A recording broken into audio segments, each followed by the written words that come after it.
নাসির আহমেদ কবিতা রচনার পাশাপাশি গল্প, উপন্যাস, নাটক, শিশু সাহিত্য এবং সাংবাদিকতায় কৃতিত্ব দেখিয়েছেন। জনম জনম দীর্ঘশ্বাস, পথ পার হতে গিয়ে নিজেরই অজ্ঞাতে মাড়িয়েছি তরতাজা রক্তিম পলাশ, যেন সেই পবিত্র ফুলের অভিশাপে সম্পূর্ণ অজ্ঞাতে ফুসফুসে নিয়েছি তুলে জনম জনম দীর্ঘশ্বাস। নাসির আহমেদের কবিতায় প্রকৃতি ও প্রেম উপজীব্য হিসেবে বিবেচিত হয়েছে। নাগরিক জীবনের ছবিও তার কবিতায় ফুটে উঠেছে। হৃদয়ের দাহ আর জীবন যন্ত্রণা তার কবিতায় অত্যন্ত প্রবলভাবে উঠে এসেছে। আকুলতা শুভ্রতার জন্য, পাথরগুলো দুঃখগুলো, তোমাকেই আশালতা, বৃক্ষমঙ্গল, তোমাকেই অনিন্দিতা, বিধ্বস্ত শহর ছেড়ে যেতে যেতে কবি নাসির আহমেদের উল্লেখযোগ্য কাব্যগ্রন্থ। কাজের স্বীকৃতি হিসেবে পেয়েছেন বাংলা একাডেমি পুরস্কার সহ দেশ বিদেশের বহু পুরস্কার।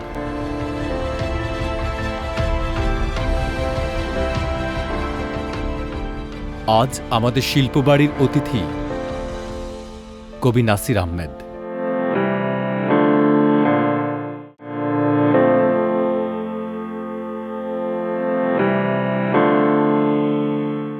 সুধী দর্শক, আপনাদের স্বাগত জানাচ্ছি শিল্পবাড়ি অনুষ্ঠান দেখবার জন্য। শিল্পবাড়ি পরিবেশিত হয় দর্জিবাড়ির সৌজন্যে। আজ আমাদের সঙ্গে রয়েছেন বাংলা কবিতার এক অন্যতম জ্যোতিষ্ক কবি নাসির আহমেদ, এবং আমাদের সঙ্গে আরেকজন আছেন বরাবরের মতো যিনি থাকেন। নাসির ভাইয়ের সঙ্গে যখন কথা বলবো তখন তার ছবি আঁকবেন শাহজাহান আহমেদ বিকাশ। নাসির ভাই, আপনাকে স্বাগত জানাই। কেমন আছেন আপনি? ভালো আছি, কেমন আছো তুমি? আমি তো সবসময় ভালো থাকি, আপনাদের কাছ থেকে শিখেছি কিভাবে ভালো থাকতে হয়। ভালো থাকার নির্দেশ আছে জানো তো? হ্যাঁ, এটা আমার কাব্যগ্রন্থ। আপনার যে কাব্য সমগ্র প্রথম খণ্ড বেরিয়েছে, একটা ভূমিকা লিখেছেন আমাদের সাহিত্যের, সংস্কৃতির, কবিতার, নাটকের, কাব্যকলার এক অসাধারণ পণ্ডিত এবং মনীষী সৈয়দ শামসুল হক। সেই ভূমিকায় তিনি প্রথমেই যে লাইনটি বলেছেন যে আমি বিস্মিত হয়ে গেছি কবি নাসির আহমেদের বৃক্ষমঙ্গল কবিতা পড়ে, তার কারণ তিনি কবিতা লিখতে গিয়ে, বৃক্ষমঙ্গলের কবিতা লিখতে গিয়ে তিনি রবীন্দ্রনাথের কাছ থেকে কোনো ছাড়পত্র নেননি। আমি মনে করি একটি অসাধারণ লাইন আপনার জন্য। আপনি কি মনে করেন? না, এটা তো আমি খুবই কৃতজ্ঞ সৈয়দ শামসুল হকের কাছে, কারণ তার মতো বিশ্বমানের একজন সব্যসাচী লেখক, তার অনুজ প্রতিম একজন কবিতা কর্মীকে যখন এইভাবে স্বীকৃতি দেন, তখন বোঝা যায় যে তার বিশালত্ব এবং তার ঔদার্য, তিনি যে কতটা উদার সেটা এর মধ্যে দিয়ে ফুটে উঠেছে। আমি জানি না উনি যতখানি বলেছেন আমি আদৌ ততখানি কাজ করতে পেরেছি কিনা, কারণ রবীন্দ্রনাথ বনবাণী রচনা করেছিলেন প্রায় 1 শতাব্দী আগে, আমি 1 শতাব্দী পরে বৃক্ষমঙ্গল রচনা করেছিলাম। বৃক্ষের সঙ্গে বৃক্ষের বিয়ে দিয়েছিলেন আপনি, বৃক্ষের সঙ্গে এই যে অনুভবটা, বৃক্ষের সঙ্গে বৃক্ষের যে বিয়ে হতে পারে। হ্যাঁ হ্যাঁ, এটা আমি বলছি যে আমাদের তো কাবিনের লেখাজোখা, জি, অনেকেই দাম্পত্য জীবনে তাদের আসলে যে সত্যিকারের যে একাত্ম হওয়া, ভালোবাসায় যে নিমগ্ন হওয়া, সেটা সব মানুষের ক্ষেত্রে ঘটে না। অনেকের আছে যে কেবলই নিয়ম পালন করে, রুটিন তাদের জীবনটা। সেই ক্ষেত্রে মনে হয়েছে যে বৃক্ষের প্রেম মানুষের প্রেমের চেয়ে অনেক গভীর।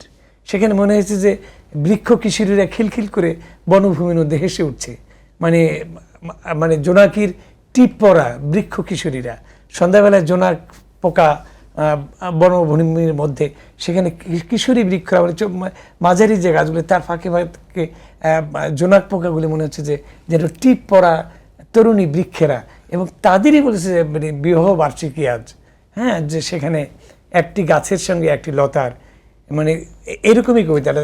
শুধু বিবাহ হলো না আমাদের, অর্থাৎ মনুষ্য সমাজের কাবিনের লেখাজোখা, বিবাহ হলো না আমাদের, এই কথাটা সর্বজনীন অর্থে বলেছি তা না, কোনো কোনো মানুষের ক্ষেত্রে এরকম ঘটতে পারে। তো আপনার একটি দীর্ঘ কবিতা আছে বিধ্বস্ত শহর ছেড়ে যেতে যেতে। এই কবিতাটার মধ্যে আপনি আপনার বাঙালি জাতিসত্তা, আপনার সংগ্রাম, আমাদের মুক্তিযুদ্ধ সবকিছু চমৎকারভাবে আপনি ধারণ করেছেন। 75 পরবর্তী প্রেক্ষাপটে লেখা, যে যখন 80-র দশকে যখন শামসুর রহমান লিখলেন উদ্ধব টুটের পিঠে চলেছে স্বদেশ, রাজাকারদের আস্ফালন, মৌলবাদ, জঙ্গিবাদ যখন মাথাচাড়া দিচ্ছে, সেই সময় যখন শামসুর রহমান আক্রান্ত হন, কুড়াল চাপাতি নিয়ে তার বাড়িতে হামলা চালানো হয়, হুমায়ুন আজাদ আক্রান্ত হন, এইরকম কাল পরিসরে মানে আমার যতদূর মনে পড়ে 80-র দশকের প্রথম দিকে আমি লিখেছিলাম। আপনি তো গ্রামীণ মানুষ, গ্রামীণ লোকজ জীবন যাপন থেকে উঠে এসেছেন। আপনি কখন অনুভব করলেন যে আমি নাসির আহমেদ, আমার ভেতরে এক ধরনের কাব্যকলা বাস করে, কাব্য রূপসী বাস করে, কাব্য যৌবন বাস করে, এটা কখন অনুভব করেছিলেন? এইটা আসলে আমি ওইভাবে যে অনুভব করেছি তা না, স্বতঃস্ফূর্তভাবেই আমার মধ্যে এই কবিতা, এই নিসর্গপ্রীতি কাজ করতো। কারণ আমি জন্মেছিলাম মানে একেবারেই মানে কি বলবো, একেবারে তৃণমূল, যাকে বলে আদি তৃণমূল, অর্থাৎ বনভূমির মধ্যে আমার জন্ম, জঙ্গল, গাছপালা, অর্থাৎ আমাদের বাড়িটার চারপাশে ধরো তোমার 1 কিলোমিটারের মতো চারদিকেই বাগান, কমপক্ষে 1 কিলোমিটার বা কোথাও কোথাও 1 কিলোমিটার বেশি। আর বাড়িটার বিশাল এরিয়া নিয়ে 10টা-12টা ঘর ছিল বাড়ির চারদিকে বৃত্তাকারে, কিন্তু চতুর্দিকে ছিল বাগান, গাছপালা, ফুল, পাখি, সাপ, এমনকি বুনো শেয়াল, এমনকি মেছো বাঘ। আমরা দেখেছি যে মাছ ধরে নিয়ে যাচ্ছে মেছো বিড়াল যেগুলিকে বলে। তো সেই পরিবেশের মধ্যে বড় হয়েছি। তো সেখানে পাখির ডাক শুনে ঘুম ভাঙতো। আর আমার মা ছিলেন বেসিক্যালি খুবই সাহিত্য অনুরাগী, এবং আমার নানা বাড়ি থেকে আমার মা কিছু বই নিয়ে এসেছিলেন আমাদের জন্মের আগে, বিয়ের পরপর। সেই বইগুলি আমরা যখন ক্লাস 4-5-এ পড়ি তখনই আমরা সেই সব বইয়ের সঙ্গে পরিচিত হই। যেমন বিষাদ সিন্ধু মা পড়ে শোনাতেন, আমার চাচি টাচি সবাই উঠোনে বসতেন, এখানে মা পড়ে শোনাতেন। আমার মনে আছে যে আমাদেরকে ঠাকুর মার ঝুলি এই গল্প আমাদের শৈশবে মা শুনিয়েছিলেন। আমরা মায়ের কাছ থেকে উপন্যাস দেখেছি, আনোয়ারা, বিখ্যাত উপন্যাস নজিবুর রহমান সাহিত্য রত্নের, হ্যাঁ, মনোয়ারা, তারপরে প্রেমের সমাধি, এই সমস্ত বই। তো এগুলি ঘরে বই দেখেছি জন্মের পর থেকেই। এই জিনিসটা ছিল আমার মায়ের সাহিত্যবোধ ছিল প্রখর। এবং আরব্য রজনীর সহস্র গল্প আমার যতদূর মনে পড়ে, আমি হাই স্কুলে ঢোকার আগে সবগুলি গল্পই আমার জানা হয়ে গেছে। অর্থাৎ আমার ভাই বোনদেরকে মা রোজ রাতে অন্তত 2টা-3টা করে গল্প শোনাতেন। আপনার ভেতর তো গল্পকার হয়ে ওঠার কথা ছিল, গল্প দিয়ে আমি শুরু করেছিলাম। আচ্ছা, আর ওই যে ছন্দবোধটা বললাম, এই ছন্দবোধটা তৈরি হয়েছিল কি কারণে জানি না, সঙ্গীতের প্রতি আমার তীব্র অনুরাগ ছিল শৈশবে। তো মানে ভোলা শহরে শিল্পী নিকেতন বলে একটা সঙ্গীতের আড্ডা হতো। সেখানে মানে সবাই আড্ডা দিতেন এবং তারা গান করতেন। আমি দূরে ওই জানালার থেকে ধরেন 5 ফিট দূরে দাঁড়িয়ে আমি ওদের গান শুনতাম, দেখতাম। আর আমার মধ্যে একটা তৃষ্ণা ছিল যে আমি গান শিখবো, গান গাইবো। কিন্তু আমার বাবা ছিলেন খুবই ধর্মানুরাগী, পাইয়াস মানুষ, এবং সেই পুরনো মূল্যবোধটা তার মধ্যে ছিল যে গান শোনা গুনাহের কাজ, গান মুসলমান। আর ওই শিল্পী নিকেতনের যে সদস্যরা তার 99% ছিলেন হিন্দু সম্প্রদায় এবং হিন্দু ধর্মাবলম্বী, এবং মুসলমান 2-1 ছিলেন। যেমন ফেলু মিয়া বলে ভোলার একজন বিখ্যাত ব্যক্তি ছিলেন সঙ্গীতের, তার ছেলে আফসারউদ্দিন বাবুল আমাদের সমসাময়িক ভোলার কলেজে পড়তেন, হ্যাঁ, এবং উনি সাংবাদিক। তো ওনাদেরকে দেখেছি যে ওনারা তখন কিশোর, আমিও নিজেও কিশোর।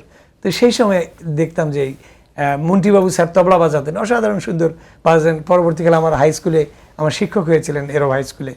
তো এই যে সঙ্গীতের পরিবেশ, এর মধ্যে আমার মধ্যে একটা রিদম বা সুর তৈরি হয়েছিল। সেই সুরটাই পরবর্তীকালে আমি প্রথম শুরু করি গান লেখা দিয়ে। এবং শুনলে অবাক হয়ে যাবেন যে আমি হাই স্কুলে যখন 7-8-এ পড়ি তখনই আমি গান লিখি। এবং আমার মনে আছে আমি রেডিও পাকিস্তানে গান পাঠিয়েছিলাম, রেডিও পাকিস্তান ঢাকা কেন্দ্রে, সম্ভবত 69 বা 70 সালে আমি পাঠিয়েছিলাম সেই গান। এবং গান মনোনীত হয়নি, একটা চিঠি দিয়েছিলাম। আমি সেই চিঠিটি অনেক বছর সংরক্ষণ করেছিলাম। আমাকে বলেছিল যে জনাব নাসির, ইংরেজিতে লেখা চিঠি, তার অর্থ হচ্ছে যে জনাব নাসির, আপনার গানের পাণ্ডুলিপি পেয়েছি, আমরা খুশি হয়েছি, আপনি আরও গান লিখুন, আপনার মানে নিশ্চয়ই একদিন আপনার গানের পাণ্ডুলিপি মনোনীত হবে, আমরা প্রচার করতে সক্ষম হবে, এরকম। তো ওই থেকে আমার মধ্যে যে ছন্দ, সেইটাই পরবর্তীকালে কাজ করেছে। যখন অনার্স পড়তে এসেছি তখন আজকের যে ডক্টর সাদিক, পিএইচসির চেয়ারম্যান, আমার ক্লাসমেট, সাদিক কবিতা লিখতো বেসিক্যালি, ওর লেখাই ছাপা হতো, আমার না। আমি তখন গান লিখতাম আর ছোট গল্প লিখতাম। প্রচুর গল্প লিখেছিলাম আমি, কিন্তু সাদিকের কবিতা লেখা দেখে, ওর মানে খাতা দেখে, আমার মধ্যে একটা পিপাসা জাগলো, ওর লেখা তো ছাপা হচ্ছে কেন ওখানে, লিটল ম্যাগি ছাপা হতো তখন বেশিরভাগ, মানে স্বাধীনতার পরের কথা বলছি। তো আমিও ওই লেখা শুরু করলাম। তো সেই ক্ষেত্রে বাতিঘর বলবো আমার অনুপ্রেরণা এই ক্ষেত্রে সাদিক, কিন্তু পরবর্তীকালে সাদিক সেভাবে লেগে থাকলো না, আমি কিন্তু লেগেছিলাম। আমি আর সাদিক ভাই অন্য প্রশাসনিক কাজে যুক্ত হয়ে গেলেন, ব্যস্ত হয়ে গেলেন। চলে গেলেন। গানের প্রসঙ্গ যখন আপনি এনেই ফেললেন, তখন জিজ্ঞেস করতে চাই, আপনি তো অসংখ্য গানের স্রষ্টা, খুব জনপ্রিয় গানের স্রষ্টা, আপনার গান গেয়েছে এই দেশের শ্রেষ্ঠ শিল্পীরা, এই সাবিনা ইয়াসমিন গেয়েছেন, সুবীর নন্দী গেয়েছেন, এই গানগুলো কি কি ছিল আপনার? না, তো অসংখ্য গান, আমি তো কয়টা গানের কথা বলবো, আমার যতদূর মনে হয় যে 1000-এর কম হবে না। মানে দেশাত্মবোধক গান আছে 300-350 গান আছে দেশাত্মবোধক। তো তার মধ্যে ধরেন আপনার ওই যে আব্দুল জব্বার একটি গান ছিল, ফুলের আড়ালে ছিল 20 কাঁটা, আগে কেন তা দেখোনি, খন্দকার নুরুল আলমের সুর। ফেরদৌসী রহমানের একটি গান ছিল, 81 সালে রেকর্ড হয়েছিল, আমাকে ভুল বুঝে ভুল করো না, নিজেকেই প্রশ্ন করে দেখো না, খন্দকার নুরুল আলমের সুর। তারপরে আব্দুল জব্বারের আরেকটি গান ছিল, আজও মনে পড়ে বিদায় বেলায় বলেছিলে, অতীতটা ভুলে গিয়ে দেখতে যেতে তোমাকে। তো এরকম সাবিনা ইয়াসমিনের একটা গান ছিল, ওরা বলে আমি নাকি হৃদয়হীনা, দুঃখ দিতেই জানি ভালোবাসি না, হায় রে আমায় কেউ বোঝে না। এই সমস্ত গান ওই সময় জনপ্রিয় হয়েছিল। স্বামী একটা গান ছিল, আমি কাঁদলে নাকি অশ্রু আমার মুক্ত হয়ে ঝরে, ওরা কেউ বোঝে না দুঃখ আমার চোখের অশ্রু নিয়ে কাব্য শুধু করে। তো এরকম সুবীর নন্দীর প্রচুর গান আছে দেশাত্মবোধক গান, মানে এমনকি আমার নিজের সুরেও 2-1টা গান আছে। আচ্ছা, ওই সময় যে গানগুলো খুব জনপ্রিয় হয়েছিল, এর কারণ কি বাংলাদেশ বেতারের ভূমিকা কি গানের জন্য জনপ্রিয়তার খুব ভূমিকা ছিল? বেতারের বিষয়টা তো ভূমিকা আছেই বাংলা গানকে জনপ্রিয় করার ক্ষেত্রে। বাংলাদেশ বেতারেরই তো শ্রোতা সারা বাংলাদেশের সঙ্গীত পিপাসুরা একটা সময়, বিশেষ করে আমাদের শৈশবে, আমাদের কৈশোরে, এমনকি আমাদের প্রথম যৌবনে। হ্যাঁ, যখন এত মিডিয়া হয়নি, শুধু বেতারই ছিল, কিন্তু আরও একটি কারণ ছিল জনপ্রিয়র জন্য। জনপ্রিয় হয়েছিল এই কারণে যে তখন যারা সঙ্গীত সুর করেছিলেন তারা আমাদের বাংলা গানের কিংবদন্তি এবং মেলোডির একজন কিং। এবার সেই সময়ের ধরো তোমার আব্দুল আহাদ, সমর দাস, দেবু ভট্টাচার্য, খন্দকার নুরুল আলম, অজিত রায়, এরকম অসংখ্য, শেখ সাদি খান আরো পরে আসছেন। হ্যাঁ, তো এরা তো একটা ব্যাপক একটা সুরের অন্য ধারা। যেমন আগের শিল্পী অনেকেই আমি দেখেছি যে তারা মুখস্থ গান গাইতেন, গানটা প্র্যাকটিস করতে করতে, মানে অজিত দা তো প্র্যাকটিস মুখস্থ না করে ছাড়তেন না, যে গান মুখস্থ করে তারপরে শিল্পী গাইবে, যে চোখ বন্ধ করে গান গাইলে সবটুকু আবেগ ঢেলে দিয়ে গাইতে পারবে, বাণীর সঙ্গে একাত্ম হতে পারবে। আজকে কি সেইভাবে কি গান হয়? আজকে এই 2 লাইন গাইলো, আবার রেকর্ড করে আবার ভোকালটা যদি ভালো না থাকে তো এটাকে ভালো মন্দ মানে করা যায়। নাসির ভাই, আমরা গানের জগৎ আপনার বিস্তৃত, আপনার যে জীবন তাতে তো অনেক, প্রত্যেকটা বিষয় হচ্ছে আপনি এগিয়ে আছেন, পায়নোয়ার। তো গানের জগৎ থেকে আমরা একটু কবিতার জগতে আসি। আমার হাতে আপনার কবিতা সমগ্র, এখানে আপনার একটা কবিতা আছে, তোমার জন্য অনিন্দিতা। 42টি পর্ব করেছেন এই কবিতাটায়, তার শেষ পর্বটা আপনাকে পড়ে শোনাচ্ছি। বৃত্ত ভেঙে চলে যাব, একদিন এই কথা ছিল, তাই সকল পুরনো পথ ঘাট স্বচ্ছন্দে এসেছে পিছু ফেলে। সম্পর্কের যাবতীয় টানাপোড়েনের ফাঁদ থেকে এসেছি সম্পর্কহীন নিরাপদ দূরত্ব এখন। সুশোভন স্মৃতিগুচ্ছ ঘৃণার পেট্রোল ঢেলে জ্বেলেছি আগুন। এই অনিন্দিতার জন্য যে আপনি 42টি কবিতা লিখলেন, ছোট ছোট পরে বড় পরেও লিখেছেন, কে এই অনিন্দিতা? কে রবীন্দ্রনাথের মানুষ সুন্দরী? আমি যদি তোমাকে পাল্টা প্রশ্ন করি, হ্যাঁ, প্রত্যেক কবির ভেতরে অসংখ্য মানুষ সুন্দরী থাকে। সেই জন্যই বলছি যে রবীন্দ্রনাথের তো অসংখ্য মানুষ সুন্দরী ছিল, আপনার কতজন ছিল এবং অনিন্দিতা কে নির্দিষ্ট করে জানতে চাই। অনিন্দিতা কোনো বিশেষ নারী বললে ভুল হবে। অ্যাকচুয়ালি যে কবির মনোজগতের সৃষ্ট এক সুন্দরের নাম, সেই সুন্দর নারী হতে পারে, প্রকৃতি হতে পারে, কিংবা মৃত্যু হতে পারে। এটা একটা গভীর বোধের জায়গা থেকে।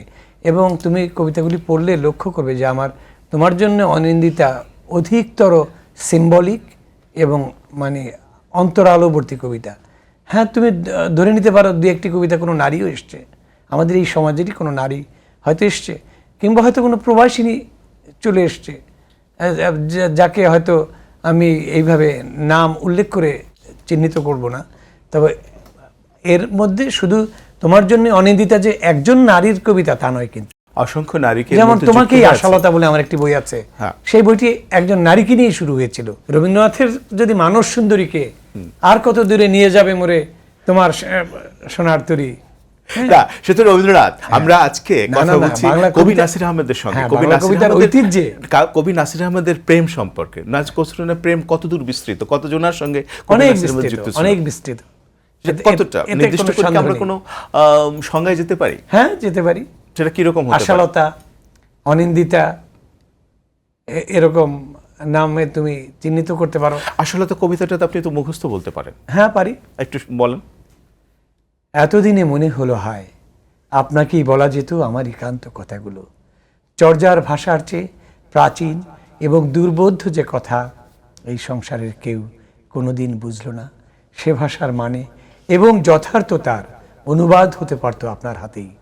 বুকের অ্যালবাম খুলে আপনাকেই দেখাতে পারতাম কিছু গোপন আলোকচিত্র, রিক্ততার নানা রঙা কিছু জল ছবি, এবং আপনিই হতেন যার প্রকৃত ব্যাখ্যাতা।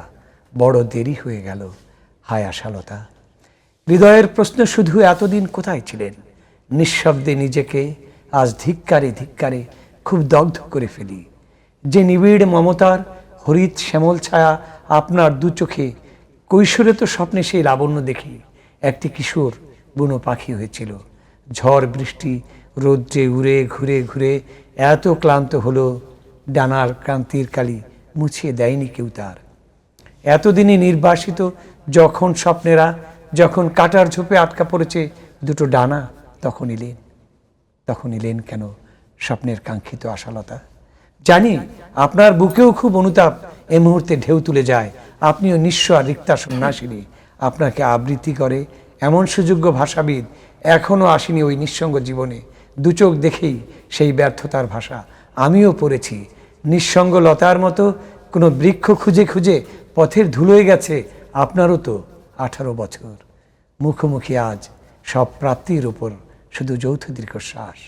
দেরি হয়ে গেল, বড় দেরি হয়ে গেল হায় আশালতা। নাসির ভাই আসলে তো এখন কোথায়, কেমন আছে, কত দূর আছে? হাত বাড়ালে কি আপনি পান? না। নাসির ভাই, এই আশালতা সম্পর্কে আমরা আরেকটু জানবো, ছোট্ট একটা বিরতি থেকে আসি, তারপরেই। না, এই শহরে ছিলেন তিনি, এখন কোথায় আছেন জানি না। একটু বিরতি নিয়ে আমরা এই আশালতা সম্পর্কে আরো ভালো করে জানবো। শুধু দর্শক, আপনারা দেখছেন শিল্পবাড়ি, পরিবেশিত হচ্ছে দর্জি বাড়ির সৌজন্য, এবং আমাদের সঙ্গে আছেন বাংলা কবিতার এক অন্যতম পুরুষ কবি নাসির আহমেদ। থাকুন আমাদের সঙ্গে, ছোট্ট একটা বিরতির পরে ফিরে আসছি।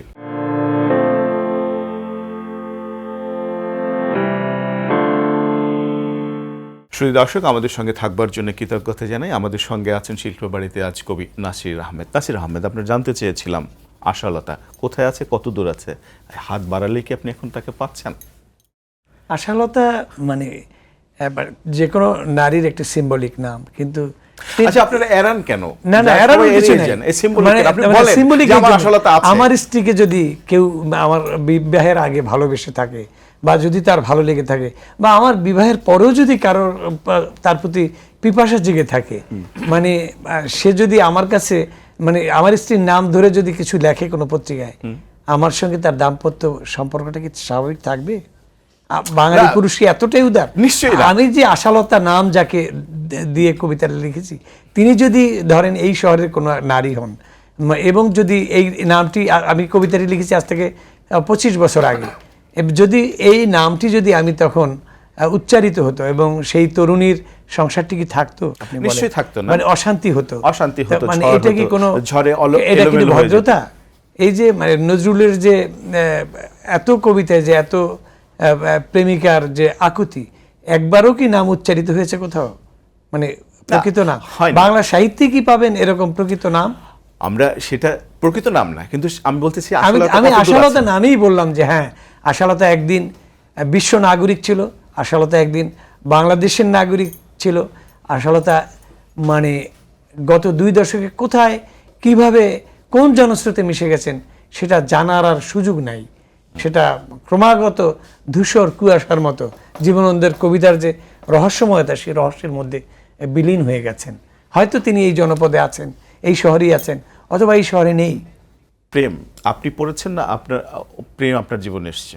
আমার জীবনে যখন প্রেম আসার কথা ছিল, তখন প্রেম আসেনি, উপেক্ষিত হয়েছি। যখন আসছে তখন গ্রহণ করার ক্ষমতা ছিল না। জোয়ারের মতো এসেছিল। জোয়ারের মতো বলা যাবে না, মানে নানা কারণে, সঙ্গীত রচনার কারণেই হোক, গান লেখার কারণে হোক, কবিতা লেখার কারণে হোক, সব মিলিয়ে এক ধরনের আগ্রহ তো তৈরি হয়েছেই। সেই আগ্রহে কখনো আমি এগিয়ে গেছি অথবা কেউ আমার প্রতি এগিয়েছে, এইভাবে মানে বিষয়গুলি ঘটে গেছে। আপনি টিভি নাটকের সঙ্গেও জড়িত হয়েছিলেন এবং অনেকগুলো নাটক লিখেছেন। হ্যাঁ, লিখেছি। খুব সফল। সফল কিনা জানি না, তবে লিখেছি আমি। যেমন আমি শওকত ওসমানের 2 সৈনিক উপন্যাসটি নাট্যরূপ দিয়েছিলাম বাংলাদেশ টেলিভিশনের রিকুইজিশনে। তারা আমাকে দায়িত্ব দিয়েছিলেন। এটা প্রায় আজ থেকে 20-21 বছর আগে, 20 বছর আগে, এবং সেটি ধারাবাহিকভাবে বাংলাদেশ টেলিভিশনে প্রচারিত হয়েছিল। আমি একটি সিরিয়াল লিখেছিলাম এটিএন বাংলা, একটি না 2টি, সুখেরও লাগিয়া। মৌসুমী সম্ভবত ওই প্রথম কোনো সিরিয়ালে, মেগা সিরিয়ালে 102 পর্বের সেই সিরিয়ালে কাজ করেছিলেন। কামাল খান পরিচালনা করেছিলেন নাটকটি। তারপরে আমি আরেকটি সিরিয়াল করেছিলাম সাইফুল বাড়ির গল্প নিয়ে। উনি মূল গল্পটা ওনার ছিল এবং আমরা এটাকে নাট্যরূপ করেছিলাম। খুব সম্ভবত 78 পর্বে গিয়ে এটা শেষ হয়েছিল। স্বপ্নমঙ্গল, মাহফুজ নায়কের ভূমিকায় অভিনয় করেছিলেন। চ্যানেল আইতে একটি ধারাবাহিক প্যাকেজ নাটক লিখেছিলাম, ঝরাপাতার কাব্য। বিটিভির জন্য একটা নাটক, মানে অনেকগুলি নাটক লিখেছি, খাঁচা, তারপরে আপনার কোনো এক রহস্যময়ী মৎস্যকন্যার জন্যে, তারপরে ঢেউ ভেঙে ভেঙে। হ্যাঁ, ঢেউ ভেঙে তো মানে খুবই জনপ্রিয় একটি টেলিফিল্ম। এটা ঈদের অনুষ্ঠানে বিটিভিতে প্রচার হয়েছিল 1998 সালে, 98-99 সালে খুব সম্ভবত। নায়ক আলমগীর এইটাতে নায়কের ভূমিকায় অভিনয় করেছিলেন। খুবই মানে উঁচু মানের একটি নির্মাণ ছিল এবং সেটিও কামাল খান করেছিলেন। প্রেমের ঘটনাটা ছিল, এটা কি আমরা কোথাও শুনেছি যে এটা যিনি লিখেছেন নাট্যকার, তার ব্যক্তি জীবনের একটা প্রভাব আছে? কিছু তো প্রভাব থাকবে, মানে কেউই কি মানে প্রভাব, তুমি যে গল্প লেখো, তোমার গল্পে কি তোমার অনুপস্থিতি আছে কোথাও? না, আছে। তুমি কিছু দুরাগতভাবে হলো আছে। হ্যাঁ, তুমি কিছু ক্যামোফ্লেজ করো। এটা আমার কৈশোরের কিছু স্মৃতি আছে, আমার ইউনিভার্সিটি জীবনের কিছু ছায়া আছে। সেই ছায়াটা আছে। ঢেউ ভেঙে ভেঙে হচ্ছে একটি ক্ষয়িষ্ণু জমিদার পরিবারের সন্তান। সেই সন্তানটি অসাধারণ ব্রিলিয়ান্ট, কিন্তু তাদের তখন দারিদ্র্য শুরু হয়েছে। সেই দারিদ্র্য পীড়িত পরিবার থেকে ছেলেটি ঢাকায় এসে বিশ্ববিদ্যালয়ে পড়ে ফার্স্ট ক্লাস ফার্স্ট হয়েছিল এবং সে অসাধারণ রেজাল্ট করেছিল। কিন্তু যে মেয়েটিকে ভালোবেসে, যার জন্য সে এত স্ট্রাগল করে লেখাপড়া করলো, সেই মেয়েটির যেদিন অনার্সের রেজাল্ট আউট হলো, রেজাল্ট নিয়ে গেল, সেদিন দেখছে যে তার আক্ত হয়ে গেছে, মানে, এবং সে বিবাহের সাজে সজ্জিতা। ওইখান থেকে ছেলেটি ফিরে আসে এবং সে লেখাপড়া ছেড়ে দিয়ে সে একটা অন্য জগতে, একজন শিল্পী, পেইন্টার, তার সঙ্গে মানে একটা ঢাকা শহর ছেড়ে এক গ্রামে চলে যায়। তার জীবনটা অন্যরকম হয়ে যায় শেষ পর্যন্ত। মানে মানে সে কিন্তু দাঁড়ায়, তার জীবনে প্রেম আসে এবং কিন্তু সে আর ফিরে তাকায় না, বিদেশে চলে যায় এবং বিদেশে অনেক বছর পরে সে ডক্টরেট করে অর্থনীতিবিদ হিসাবে খুব নাম করে এবং আন্তর্জাতিক ম্যাগসেসে পুরস্কার অর্জন করে। মানে বিশাল একটা রূপকথার মতো একটা ব্যাপার আছে এর মধ্যে, আবার কিছু সত্যও আছে। যাকে বিশ্বাস করেছি একদিন তারও সাদা চাদরের নিচে থাকতে পারে ভয়াল ছুরি, ভাবতে পারিনি। কার জন্যই ক্ষোভ, বেদনা, অবিশ্বাসের সময়ের জন্য। জিয়াউর রহমানের মতো লোককে কি বঙ্গবন্ধু কি অবিশ্বাস করতে পেরেছিলেন? এটা রাজনৈতিক একটি রূপ আছে। তুমি ভুলে গেলে চলবে না যে নাসির আহমেদ বেসিক্যালি কিন্তু একটি দর্শন ধারণ করে। যখন কেউ বঙ্গবন্ধুর নাম উচ্চারণ করে না, সেই 75-এর ভয়াল তাণ্ডবের পরে 76 সালে 21শে ফেব্রুয়ারি আমরা নির্মলেন্দু গুণের কবিতা শুনলাম, কারো রক্ত চাইতে আসিনি। সেই বছরই মানে একটি ছড়া সংকলন বেরিয়েছিল, এরা আস আমরা রাখবো কোথায়। মানে সেই ছড়া সংকলন আব্দুল আজিজের, হ্যাঁ, আব্দুল আজিজ খেলাঘরের আব্দুল সাধারণ আজিজ সম্পাদক ছিলেন, বিশ্বদেব ছিলেন, অনেকে ছিলেন, সিরাজুল ফরিদ ছিলেন, ফরিদুর রহমান ছিলেন, হ্যাঁ, লুৎফর রহমান রিটন ছিলেন, হ্যাঁ, অনেকে মিলে সেই আলতাফ আলী হাসু ছিলেন। হ্যাঁ, তা আমি যে কথাটা বলতে চাইছি যে আমার কবিতা মানে শুধু যে আক্ষরিক অর্থ দেখলে হবে না, কবিতা একটি সিম্বলিক ব্যাপার। আমি কখনো মনে করি না যে স্লোগানের মতো সরাসরি বলা কবিতা কখনো কবিতা হবে। কবিতা অবশ্যই সাংকেতিক ইশারা, সেই ইশারার মধ্যে বহুমাত্রিক অর্থ। মানে ওইখানে আমার মনে হয়েছিল যে ঘটনাটা হচ্ছে যে এই বিশ্বাসঘাতক যারা, তাদেরই উদ্দেশ্যে। নাসির ভাই, কবিতার বাইরে আপনার গল্পের বই আছে, ছেঁড়া ছেঁড়া মেঘ ও অন্যান্য গল্প। এর মধ্যে বেশ কয়েকটা গল্প আছে। এর মধ্যে শেষ গল্পটা ছেঁড়া ছেঁড়া মেঘ, এই মেঘের প্রতিবেশী একটি দেশ এবং বাংলাদেশ এবং ভারতের যে চিকিৎসা করতে যায় বাংলাদেশের এক মহিলা, এবং সেখানে যে যেটা সম্পর্কের আদান প্রদান হয়, এটার ভিতর দিয়ে আপনি আসলে কি বোঝাতে চেয়েছেন? মানে অসাম্প্রদায়িক দৃষ্টিভঙ্গি থেকে দেখতে চেয়েছি যে একটি হিন্দু ছেলে একটি মুসলমান মেয়ে চিকিৎসা করতে ভারতে গেছে এবং মেয়েটি নিশ্চিত জানে যে সে মরে যাবে, তার একটি শিশুকন্যা আছে, এবং ওই যে ছেলেটি অবিবাহিত, তাদের দুই জীবনের দুটি গল্প আছে এখানে। এবং আমার নিজেরও একটু অভিজ্ঞতা আছে ওখানে। আমি ভারতে অনেক দিন থেকে চিকিৎসা করেছিলাম, আমার লিভারের জটিল সংকট হয়েছিল 99 অথবা 2000 সালের দিকে।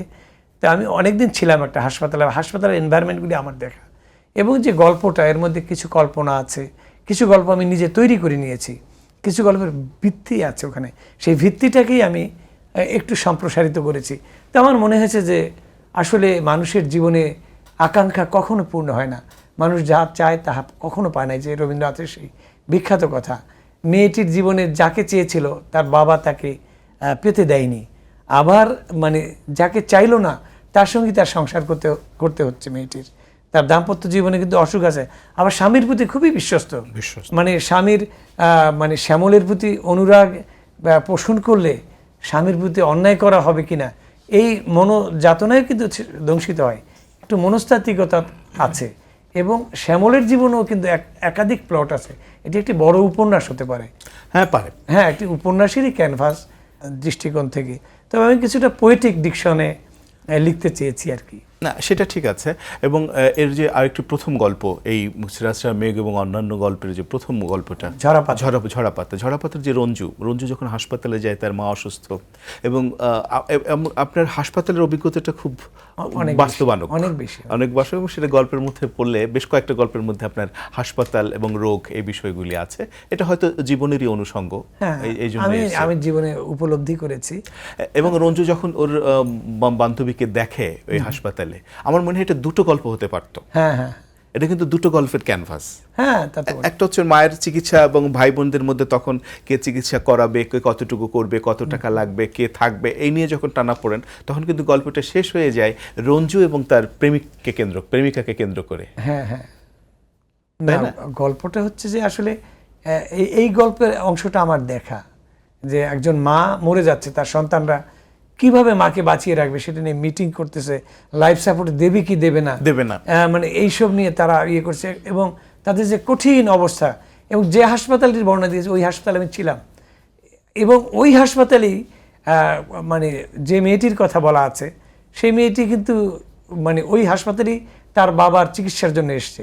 হ্যাঁ, এটিও সত্য, কিন্তু ওই যে রঞ্জুকে চিনলো না এটুক সত্য না, এইটুক গল্পকার না, চিনলে তো গল্পটা হয় না, এইটুক গল্পকার বানাতে হয়, নাহলে তো গল্পটা হবে না, তৈরি হবে না। তবে আমার যে জিনিসটা যে আসলে এরকম ঘটনা মানুষের জীবনে প্রতিনিয়ত ঘটছে, মানে আমরা কেউ সূক্ষ্মভাবে দেখি না, দেখলে কিন্তু এগুলির বিশ্লেষণ করা যায়। অমীমাংসিত শোক সংবাদ, আপনার আরেকটি গল্প, শিপু নামে একটি মেয়ে যার জন্য হাহাকার করে আসিফ। এই গল্পটা আমার কাছে মনে হয়েছে যে একটু ফ্যান্টাসি, এক ধরনের ফ্যান্টাসি নিয়ে এসছেন আপনি, একটা ফ্যান্টাসি নিয়ে এসছেন। আপনি শুরুতেই বলছেন যে গল্পটির নাম হতে পারতো মারমেইড অথবা অন্য এক ধরনের, কিন্তু আমি গল্পটার নাম দিয়েছি এই কারণে যে শিপুর জন্য যে এই যে প্রেম আসিফের, এবং যে কল্পনার যে চিত্রকল্প, এবং এর বাস্তবতাটা কতটা সম্ভব, কিন্তু বোধহয় একজন লেখকের পক্ষে এটা সম্ভব। মানে এটা হয়েছে কি যে মানে আধুনিক গল্পে নানা রকম নিরীক্ষা থাকে, এবং অনেক সময় কবিতার কাছাকাছি। মানে আপনি হুমায়ুন কবির, মানে আমাদের 60-এর দশকের একজন বিশিষ্ট কবি, অতি অল্প বয়সে তিনি নিহত হয়েছিলেন। কাব্যগ্রন্থ কুসুমিত ইস্পাত, ঢাকা বিশ্ববিদ্যালয়ের শিক্ষক হিসাবে 72 সালে উনি জয়েন করেছিলেন, 72 সালে উনি নিহত হন।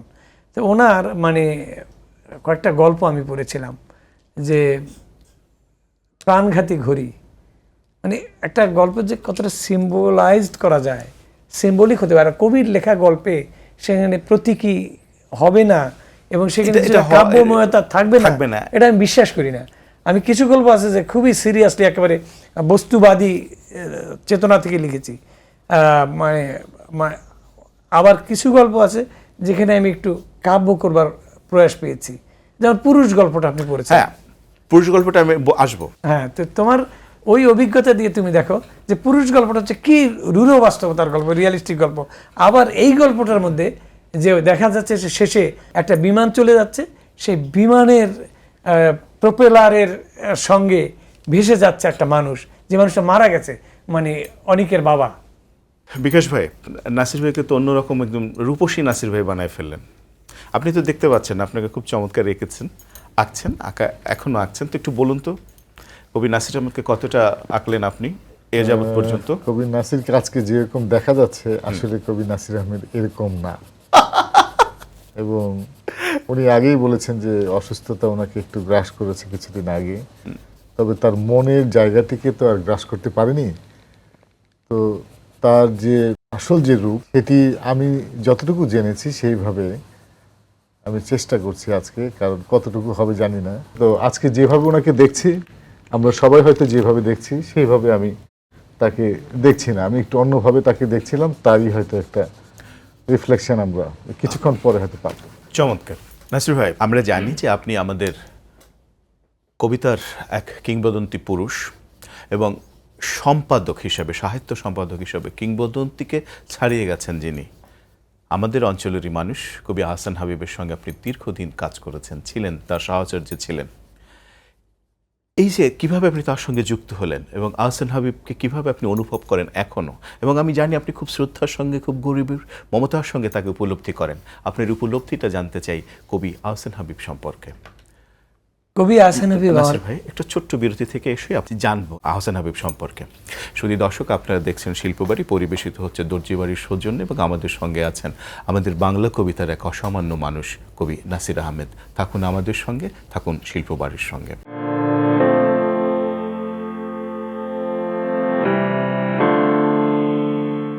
শুধু দর্শক, আমাদের সঙ্গে থাকবার জন্য, শিল্পবাড়ির সঙ্গে থাকবার জন্য, কবি নাসির আহমেদের কথা শুনবার জন্য, আমাদের সঙ্গে থাকবার জন্য কৃতজ্ঞতা জানাই। নাসির ভাই, কবি আহসান হাবীব। কবি আহসান হাবীব আমার জীবনে অত্যন্ত প্রভাবশালী একজন কবি এবং অসামান্য আদর্শবাদী একজন মানুষ। তিনি আমাকে এখনো আপ্লুত করেন। আমি তার কাছে যখন গিয়েছিলাম, তখনকার সময়টা আমার একটা অসহায় সময়, যে আমি কি করব, আমি কোনো পথ খুঁজে পাচ্ছিলাম না। আমি কাগজে সাংবাদিকতা শুরু করেছিলাম, গণমুক্তি নামে একটি কাগজে। আওয়ামী লীগ অফিস ছিল 91 নবাবপুর রোডে, দোতলায় ছিল আওয়ামী লীগের অফিস, নিচতলায় ছিল এই কাগজটি। মহিউদ্দিন সাহেব ছিলেন প্রথম এর সম্পাদক এবং মালিক, আওয়ামী লীগের বরিশালের প্রখ্যাত মহিউদ্দিন আহমেদ। তো ওই কাগজে কাজ করার 2 বছরের মধ্যেই আহসান হাবীবের সঙ্গে আমার পরিচয় ঘটে। আমি একাধিকবার আহসান হাবীবের কাছে গিয়ে ফিরে এসেছি, কিন্তু সাইফুল্লাহ মাহমুদের সূত্রে আমি 2টি কবিতা পাঠিয়েছিলাম এবং আমি ওনার সামনে যাইনি। উনি সেই কবিতা ছেপে দিয়েছিলেন এবং আমাকে খবর দিয়েছিলেন দুলালকে, যে যেন আমি দেখা করি। এবং আমি ওনার সঙ্গে দেখা করেছিলাম। দেখা করার পরে উনি আমাকে খুবই পছন্দ করেছিলেন এবং আমাকে কিছু কাজের সুযোগ দিয়েছিলেন, যাতে আমি লিখতে পারি। কিছু বুক রিভিউ করাতেন, কিছু লেখাটেখা ছাপতেন। উনি আমার কবিতা পছন্দ করেছিলেন এবং আমাকে প্রশংসা করেছিলেন ছন্দ জানি বলে, কারণ সাধারণত তরুণ লেখকরা ছন্দ শিখে কবিতা শুরু করে না। তো যাই হোক, তো ওনার কাছে যাওয়ার পর উনি আমাকে একসময় বললেন যে তুমি কি আমার সঙ্গে কাজ করবে? আমি যেন মেঘনা চাইতে বৃষ্টি। আমি বললাম অবশ্যই করব। বলে তাহলে তুমি একটু বায়োডাটা দাও আর একটা দরখাস্ত লেখো। সময়টা কোন সময়, কত সাল? এইটা 1979 সাল। আচ্ছা আচ্ছা। এবং আমি আবেদন করলাম, আমার চাকরি হয়ে গেল সম্পাদনা সহকারী হিসাবে, সাহিত্য সম্পাদকের সহকারী। এই পদটি নিউজ পেপারে ছিল না, এটি ক্রিয়েট হলো আমার জন্য। কারণ আহসান হাবীবের তখন বয়স 60 অতিক্রম করেছে। তার চোখে ক্যাটারাক্ট ছিল, চোখে একটু সমস্যা হতো, উনি পড়তে কষ্ট হতো। উনি বেসিক্যালি যে কাজটা আমাকে দিয়ে করাতেন, উনি রিডিং আমাকে বলতেন যে তুমি টেনে টেনে পড়ো, কবিতা, গল্প, প্রবন্ধ সব কিছু পড়তাম। উনি শুনে শুনে দাগ দাও, এখানে আন্ডারলাইন করো, থামো, এই জায়গাটা এডিট করো, এই জায়গাটা সংশোধন করো, এই কথা লেখো, এবং এগুলি উনি করতেন এইভাবে কাজ করার জন্য। তো ওই যে আমি ওনার সঙ্গে জয়েন করলাম, যে কারণে হোক উনি আমাকে অত্যন্ত স্নেহ করতেন। আর আমিও ওনার স্নেহ পাবার জন্য যতটুকু লয়াল থাকা দরকার, যতটুকু বিশ্বস্ততার প্রয়োজন, আনুগত্য প্রয়োজন, সবটুকু মন প্রাণ ঢেলে দিয়ে ওনার পরিবারের একজন সদস্যের মতো অনেকটা ওনার সন্তানের স্নেহটা আমি পেয়েছিলাম, সন্তানের মতোই আদর করতেন এবং উনি মানে জীবনের শেষ মুহূর্ত পর্যন্ত আমি ওনার কাছাকাছি ছিলাম। নাসির ভাই, আপনি অনেক রচনা, অনেক কবিতা, অনেক গল্প, উপন্যাসের মধ্যে শিশু সাহিত্য একটা খুব গুরুত্বপূর্ণ বিষয়। আমাদের অধিকাংশ বয়োজ্যেষ্ঠ লেখকেরা শিশু সাহিত্য নিয়ে খুব বেশি এক ধরনের অবজ্ঞাও আছে তাদের, কিন্তু আপনি শিশু সাহিত্য করেছেন। এই শিশু সাহিত্য করবার যে আকাঙ্ক্ষাটা আপনার, বা কেন করতে চাইলেন, কোন দায়বদ্ধতা থেকে? না, এটা মানে সত্যি কথা বলতে কি, মানে ছোটবেলায় ছোটদের লেখা পড়েছি, অবন ঠাকুরের লেখা পড়েছি, অন্নদাশঙ্কর রায়ের লেখা পড়েছি এবং আমাদের দেশের মানে মানে রুকনুজ্জামান খান দাদাভাইয়ের ছড়া, ফয়েজ আহমদের ছড়া, সুকুমার বড়ুয়ার ছড়া, এরকম মোহাম্মদ মোস্তফা, অনেকের কথা বলতে পারি যাদের ছড়া আমাদের কৈশোরে আমরা পড়েছি। এর একটা প্রভাব তো ছিলই। আমি তো তোমাকে আগেই বলেছি যে গান লিখতাম, ছন্দ ছড়া কেটে লিখতাম এবং তুমি অবাক হয়ে যাবা যে আমার প্রথম ছড়া কিন্তু বঙ্গবন্ধুকে নিয়ে 1972 সালে লিখেছিলাম, যখন মুজিববাদ, বিশ্বে এলো নতুনবাদ, মুজিববাদ মুজিববাদ এই স্লোগান চতুর্দিকে, অর্থাৎ বঙ্গবন্ধুর যে নতুন দর্শন, বাংলাদেশের যে সমাজতন্ত্র হবে সেটি একেবারেই অন্যরকম একটি সামাজিক বিপ্লব। সেই জায়গা থেকে আমি ছড়া লেখা শুরু করি। পরবর্তীকালে রুকনুজ্জামান খান দাদাভাইয়ের ওখানে আমি কিছু লেখা ডাকে পাঠাই, উনি ছাপেন এবং আমি ছোটদের জন্য গল্প পাঠিয়েছিলাম।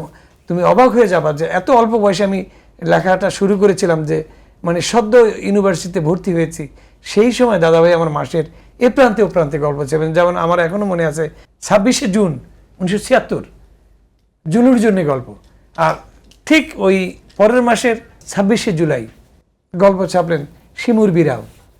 তো এই যে মানে উৎসাহ দান, এই জায়গাটা আমার খুব মানে আমাকে অনুপ্রাণিত। আচ্ছা, আমি কি এই কথাটা আপনার কাছ থেকে জানতে পারি কি, যে আপনারা যখন শুরু করেছিলেন তখন আপনাদের পরিচর্যা করার অনেক মানুষ ছিল, অভিভাবক ছিল, রুকনুজ্জামান খান দাদাভাই ছিলেন, হাসান হাবিব ছিলেন, কিন্তু এখন বোধহয় আমাদের সাহিত্যে, বিশেষ করে দৈনিক পত্রিকার সাহিত্যে বোধহয় একটা খরার কাল যাচ্ছে, মরা কাটাল যাচ্ছে। একটা জিনিস কি, মানে তখন তো ধরেন আপনি সিকান্দার আবু জাফর সমকাল সম্পাদক ছিলেন, আর মানে সমকালে লিখতেন, বাংলাদেশের কবি যশপ্রার্থীরও লিখতেন, প্রতিষ্ঠিতরাও লিখতেন এবং তারা জহুরি ছিলেন, বিচার করতেন।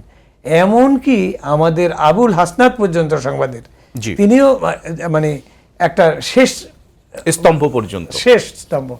তারপরে পত্রিকা মালিকরাও একটা অন্যায় করেছেন, তারা দেশের বরেণ্য লেখকদেরকে ওই সাহিত্য সম্পাদকের আসনে আর রাখেননি।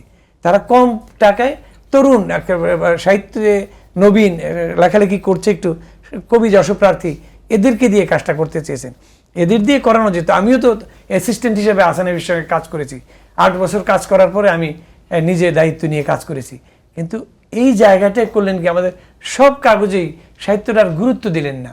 সাহিত্য কথা না হলেও চলে, কিন্তু যে সেটা যদি হতো যে ধরেন আপনার দেশের একজন বিশিষ্ট কবি বা কথাশিল্পী সাহিত্যের পাতাটা দেখেন, তার সঙ্গে একজন নবীন লেখক মানে অ্যাসিস্ট করছেন, যুক্ত থাকলেন, তাতে হয়তো কি যে ওই ধরেন এখন যদি মানে আমার ছেলে যদি সাহিত্য সম্পাদক কোনো কাগজের, সে যদি একটু একটু লেখালেখি করে, সে যদি আজকে ফোন করে হাসনাত আব্দুল্লাহকে যে স্যার বা ভাই আপনার একটা গল্প দিবেন, উনি অত আগ্রহ বোধ করবেন না, নিশ্চয়ই না।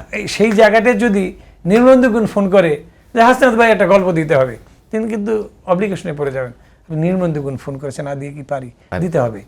এই জায়গায় যে এই যে গুণ মান বিচার এবং এডিটিং, এই বিবেচনার জন্য তো নিজেকে দক্ষ সম্পাদক হতে হয় এবং বিশ্ব সাহিত্যের একটি আন্তর্জাতিক মানের লেখা গেলে সে আন্তর্জাতিক সাহিত্যের খোঁজ থাকতে হবে। সেই খোঁজখবর করা সেরকম মেধাবী আমি আমাদের সাহিত্য সম্পাদকদের মধ্যে সেইভাবে আর অবশিষ্ট রাখেন। হ্যাঁ নাসির ভাই, আপনি শুরুতেই বলছিলেন বা আমাদের অনুষ্ঠানের ফাঁকে যে আপনি কবিতা লিখতে শুরু করেছিলেন আপনার বন্ধু, কবিতা বন্ধু মোহাম্মদ সাদিকের কবিতা লেখার অনুপ্রেরণা থেকে। সেই মোহাম্মদ সাদিক, না সাদিক ভালো কবিতা লেখে নিশ্চয়ই, সাদিক যদিও এখন তিনি লিখছেন না, কম লিখছেন, প্রশাসনিক নানা রকমের জটিলতার মধ্যে সময় যাচ্ছে হয়তো, এবং অনেক দায়িত্ব পালন করেন। এই কারণে তিনি আপনার সম্পর্কে, আপনার সেই বন্ধু, আপনার সম্পর্কে কি বলছেন কবি মোহাম্মদ সাদিক, আমরা একটু জেনে আসি। কবি নাসির আহমেদ, তাকে যারা চেনেন তারা সবাই জানেন হৃদয়বৃত্তির মানুষ এবং হৃদয় দ্বারা চালিত মানুষ। দেশপ্রেম এবং জাতির জন্যে তার যে দায়িত্ব তিনি তা পালন করেন এবং সবচেয়ে বড় বিষয় হচ্ছে তার আবেগ এবং অনুভূতি আমাদের শিল্প সাহিত্য সংস্কৃতির বিভিন্ন মাত্রায় তিনি যে অবদান রাখছেন, বিশেষ করে কবিতায়, গানে, নাটকে, এবং আমি বিশ্বাস করি সম্পাদনার ক্ষেত্রেও তার একটি গুরুত্বপূর্ণ ভূমিকা আছে। তিনি সম্পাদক হিসেবে অনেক জায়গায় দায়িত্ব পালন করেছেন। সাহিত্যের প্রতি অনেক আবেগ এবং ভালোবাসা তার রয়েছে, এবং তিনি সাহিত্যের ছাত্র হিসেবে তিনি ভালো লেখাপড়া করেছেন, মেধাবী ছাত্র ছিলেন, এবং তিনি কবিতা রচনা করেছেন, গান রচনা করেছেন, নাটক রচনা করেছেন। নাসির আহমদ দীর্ঘদিন ধরে আমাদের জন্য কবিতা লিখুন, গান লিখুন, সিনেমা লিখুন, নাটক লিখুন, উপন্যাস লিখুন, এবং নাসির আহমদের মতো মানুষ আমাদের সমাজে বেঁচে থাকলে মানবতাও উপকৃত হবে, এই বিশ্বাস আমার আছে। এই জন্য শুধু কবিতার জন্য নয়, শুধু শিল্প সাহিত্যের জন্য নয়, মানুষ হিসেবেও তাকে আমাদের খুব প্রয়োজন। বাহ, কেমন লাগলো? অনেক ভালো। বন্ধুর জন্যে, বন্ধু বললে যেটা হয় আর কি, প্রাণ খুলে নৈবেদ্য দিয়েছেন তিনি। এবং এটা সত্যি যে বন্ধু যখন বন্ধুকে নিবেদন করে তার মধ্যে কোনো কার্পণ্য থাকে না না, খুব উদার ভাবে, এবং মানে যতটা বলেছে আবেগও কিছু কাজ করেছে।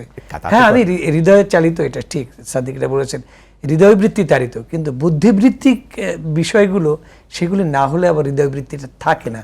আমি চেষ্টা করেছি দুইটার সমন্বয় করতে, তা না হলে যে রাজনৈতিক কলামগুলি আমি লিখেছি 16টা বছর, টানা 16 বছর জনকণ্ঠে কলাম লিখেছি, সমকালও লিখেছি, সেখানে শুধু হৃদয়বৃত্তি দিয়ে আমার সাংবাদিক নাসির আহমেদ আর কবি নাসির আহমেদকে মেলানো যাবে না, দুই বিপরীত মেরুর মানুষ। বিকেশ ভাই, আপনি আপনার ছবিটি সম্পর্কে বলুন এবং কবি নাসির আহমেদ উপহার দিন। ছবি সম্পর্কে আমি আগেই বলে দিয়েছি, কারণ ছবি সম্পর্কে আমার আর বলার কিছুই থাকে না, কারণ ছবি নিজেই কিছু হয়তো বলার চেষ্টা করবে। রাইট। ছবি যদি নিজে কিছু বলে এবং সেটাই যার আমার জন্য মনে এঁকেছেন হয়। তিনি যদি পছন্দ করেন, হ্যাঁ, তাহলেই আপনার আঁকাটা সার্থক হয়ে উঠবে। হ্যাঁ, নাসির ভাই, এখন এই ছবিটি আপনার কাছে নিয়ে যাবেন।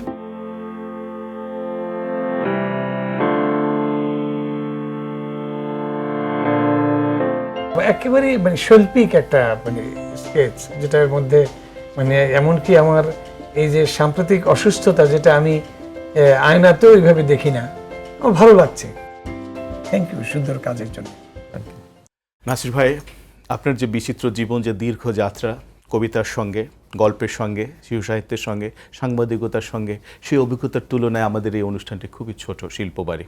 তবু আপনি আমাদের আমন্ত্রণে সাড়া দিয়ে এসছেন এবং খুব সামান্য কিছুই হয়তো আমাদের সঙ্গে আপনি বিনিময় করলেন, একটু অভিজ্ঞতার এদিক ওদিক হলো। আপনাকে কৃতজ্ঞতা জানাই। যেখানেই থাকুন ভালো থাকুন, সবসময় ভালো থাকুন, কবিতার সঙ্গে থাকুন, শিল্পের সঙ্গে থাকুন। অনেক ধন্যবাদ মনি হায়দার, অনেক ধন্যবাদ। আসলে আমাকে যেভাবে তুমি এখানে উপস্থাপন করেছো, আসলে সেটাও আমার জন্য অনেক বেশি করেছো। আমি খুবই তৃপ্ত, খুশি যে আসলে তো মানে এত কিছু তো আমি করিনি, কিন্তু তোমরা ভালোবেসে আমাকে অনেক বড় করে তুলেছো। শিল্পী আমাকে অনেক সুন্দর করে এঁকেছেন, একটা শিল্প তৈরি করে দিয়েছেন আমার পোর্ট্রেট নিয়ে, তো সেটা তো কম প্রাপ্তি না। আমি গাজী টিভিকে ধন্যবাদ জানাই, ব্যক্তিগতভাবে তোমাকে, এবং নেপথ্যে যে কলাকুশলীরা আড়ালে থেকে, ক্যামেরার পেছনে থেকে, এডিটিং রুমে থেকে আমাদেরকে উপস্থাপন করলেন, তাদের কাছে কৃতজ্ঞতা জানাই। বিকাশ ভাই, আপনাকেও কৃতজ্ঞতা জানাই, ধন্যবাদ জানাই আমাদের সঙ্গে থাকবার জন্য, ভালো থাকবার জন্য। শুধু দর্শক, যে যেখানেই থাকুন ভালো থাকুন, কুশলে থাকুন, শিল্প বাড়ির সঙ্গে থাকুন, শিল্পের সঙ্গে থাকুন।